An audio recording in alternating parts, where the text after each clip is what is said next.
નમસ્કાર મિત્રો, street news ડિજિટલમાં આપનું સ્વાગત છે। હું છું આપનો મિત્ર વિપુલ દવે। આજે આપણે વાત કરીએ છીએ વોર્ડ નંબર 3ના ભાજપના ઉમેદવાર અલ્પાબેન દીપકભાઈ દવે બેન સાથે આપણે એ ચર્ચા કરવા માંગીએ છીએ કે ગત 5 વર્ષ દરમિયાન ભાજપ સરકાર તરફથી અને કોર્પોરેશનમાં આપે જે કાર્ય કરેલા હોય એમની જરા વિગતે જનતા માટે વાત કરો। અમે 5 વર્ષ દરમિયાન લોકોની સાથે રહી અને સતત એના વિકાસના કાર્ય કર્યા છે અને સતત છેવાડાના માનવી સુધી આપણા માનનીય વડાપ્રધાન નરેન્દ્રભાઈ મોદીની એના વિકાસ, આપણે જે વિકસિત ભારતની 2047ની જે સંકલ્પ યાત્રા છે એમાં છેવાડાના માનવી સુધી એને બધી વિકાસની બધી અમારી યોજનાઓ પહોંચે એ માટે અમે સતત કાર્યશીલ છીએ અને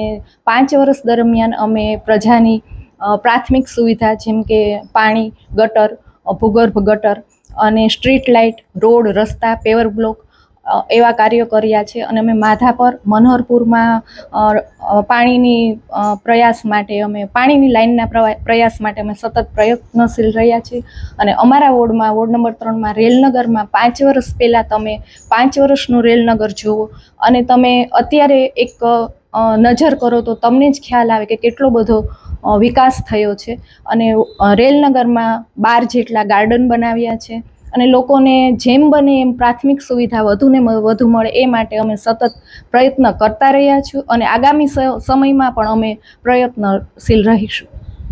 આગામી સમયમાં રાજ્ય સરકાર અને કેન્દ્ર સરકારની જે ગ્રાન્ટો આવવાની છે એમાં આ 5 વર્ષમાં શિક્ષણ અને રોડ, રસ્તા, આરોગ્ય, ગટરના પ્રશ્નોમાં જે કંઈ છે એમાં શું આપ પ્લાન કરી રહ્યા છો?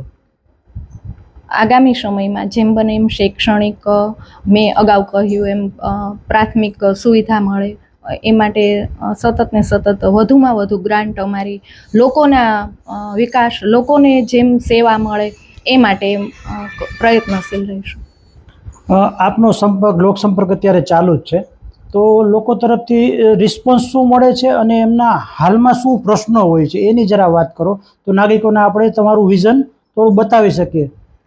હાલ અમે ડોર ટુ ડોર સતત પ્રચાર કરી રહ્યા છીએ અને લોકોને ખૂબ પ્રતિસાદ સારો એવો અમને મળી રહ્યો છે અને લોકોની સામાન્ય કાંઈ પણ હોય તો એ અમે એનું સોલ્યુશન કરી શકીએ છીએ અને મેં કહ્યું એમ અમે અમારું 5 વર્ષનું કાર્ય જ બોલે છે।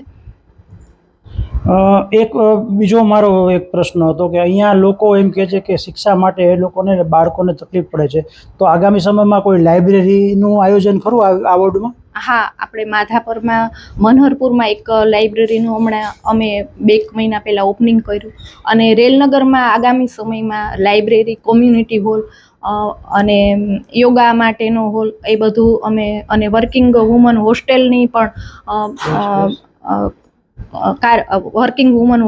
પણ અમે સ્થાપના, ઓપનિંગ કર્યું છે। ધન્યવાદ।